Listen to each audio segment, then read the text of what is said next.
So our first quick take is Sarah Coffey.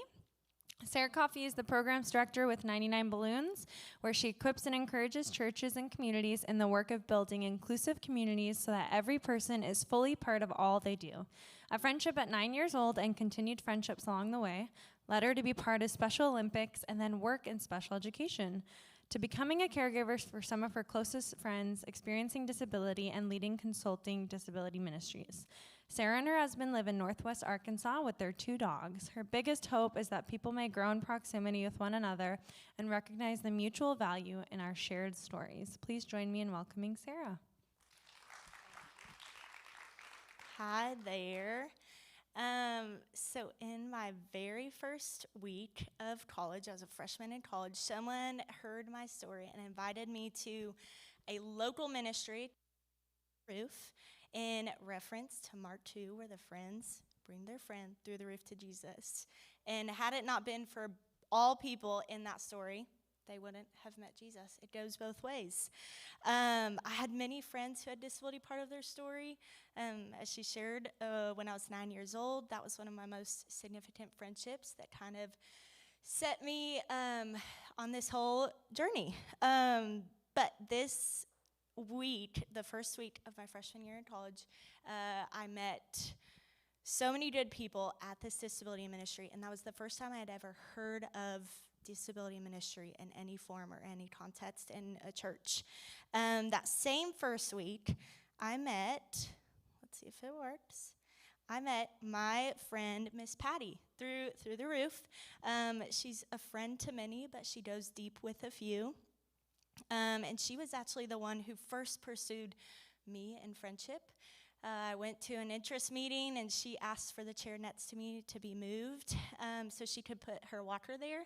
And she came over and she said, "Hi, Sarah, my name's Miss Patty. What's your name?" A very simple beginning. But she is one of my best friends. She's the kind of friend that will call you if you haven't talked in a while. She'll check in on you and just make sure you're doing okay.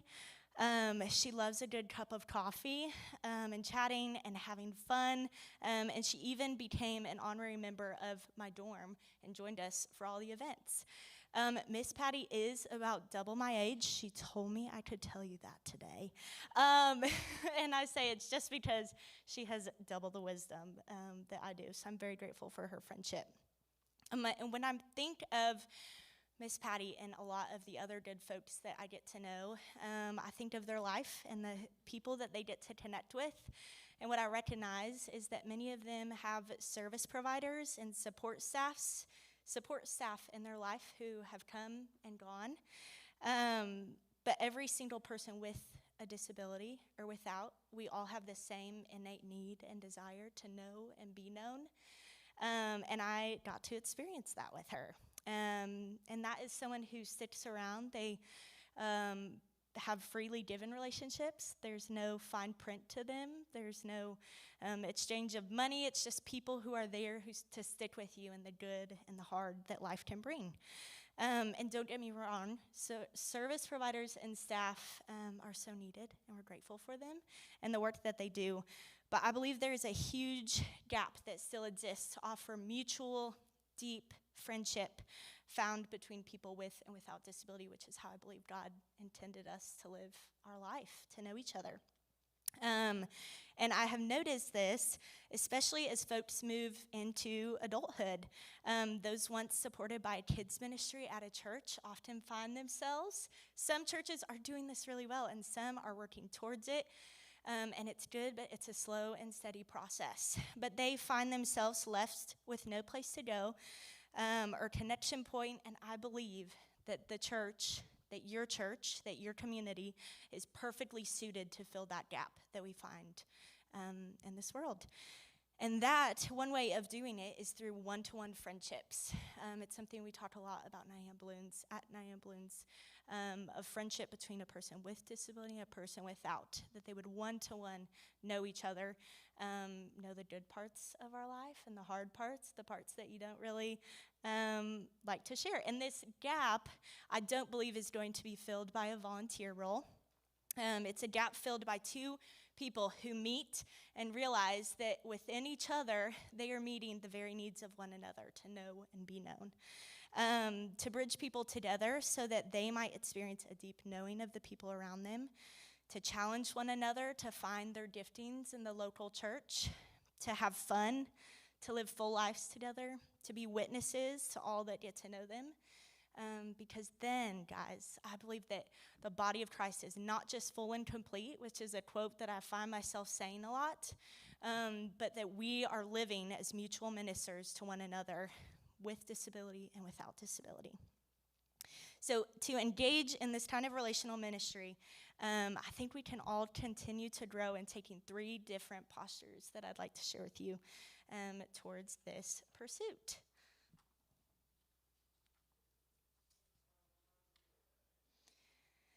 The first one is to be connectors of people.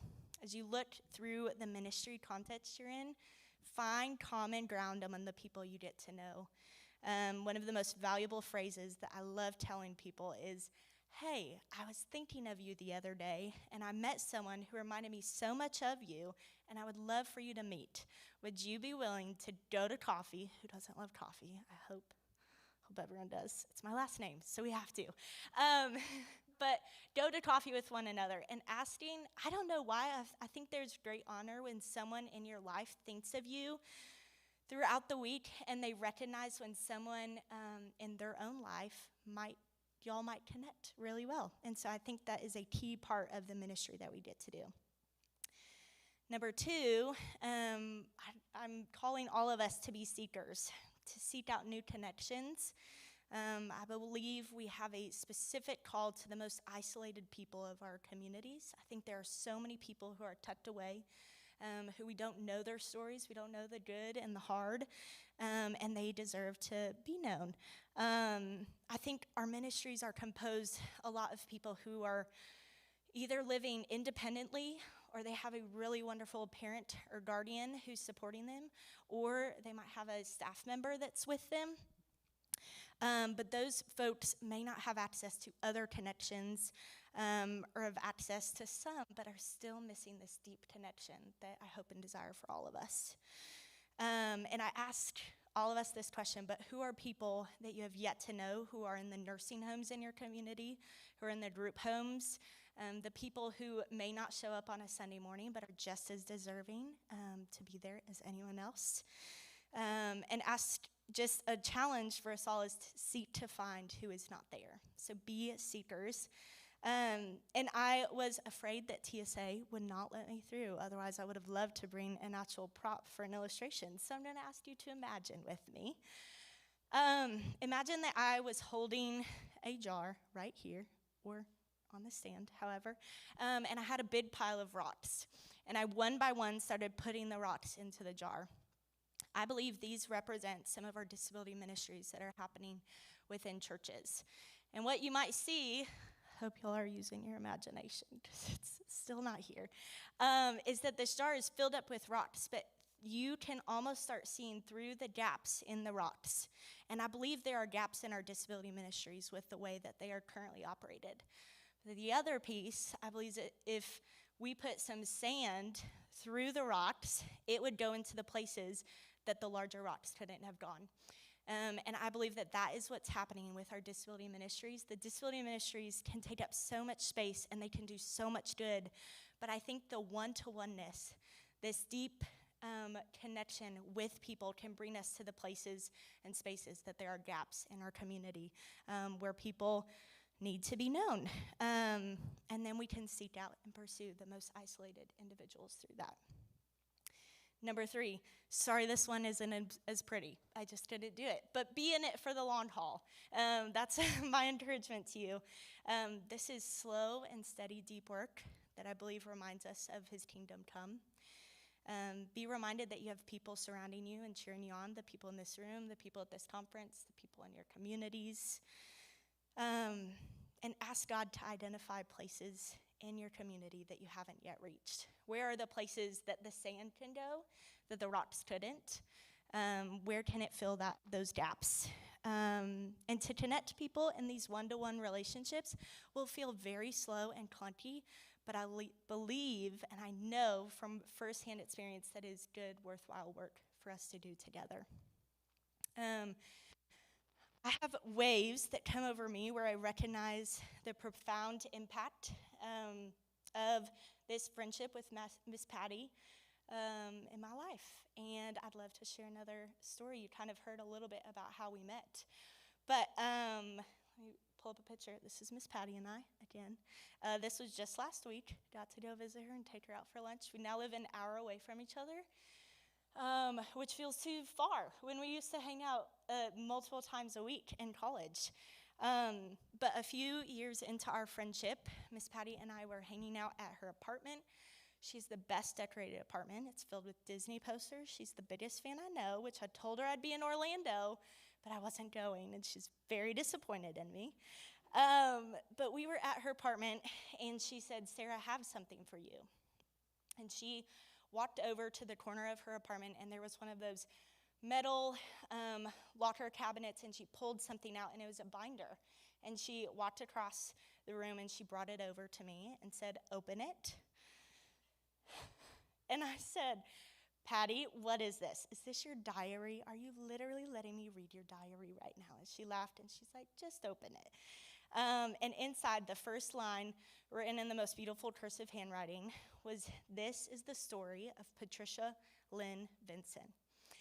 And I immediately closed it, and I was like, "Patty, this literally is your diary. I don't think I'm supposed to be reading this right now." She said, "No, keep reading." And in this binder was a few pages of the handwritten story of my friend Miss Patty by a family member who had since passed. And she asked me to keep reading, and the story entailed so many details of her growing up, the schools she went to, even to when she got her first apartment and began living independently, to receiving her disability diagnosis and what that meant to her, to the things that she enjoyed doing. And it was a few pages long. She'd asked me to keep reading, and I turned the pages, and in it, I recognized some familiar names. There were 3 pages after that story that was written by her family member that were had 3 names of people I knew at the top who were all friends with Miss Patty. And Miss Patty asked me to turn the next page, and there was an empty page of just your typical lined paper, and she said, "I want you to write about Sarah and Patty." And I sat there, and I was like, this is hard, guys. I don't deserve to write a page in your story. But she had written so many in mine. So I wrote about how we met at Through the Roof, how we enjoyed getting Sonnet together. Her favorite was a good old sweet tea from there. How she met my husband Tyler, and he became the third wheel for us, to all of our adventures. And I just believe that in this, there are so many stories and binders that we have yet to know in our ministries and in our communities. So I want us to keep filling those pages as people fill ours. I have felt just such a deep appreciation for friendship, and I just really wanted to share about Miss Patty with you because I love talking about her. But continue to go to the places that no one else will go. Find the people who are hidden, who are tucked away from our communities, who don't have access to the local church, and go and be the church. Go and be the sand that fills the gaps. And I'm excited to do it with you. So thank you.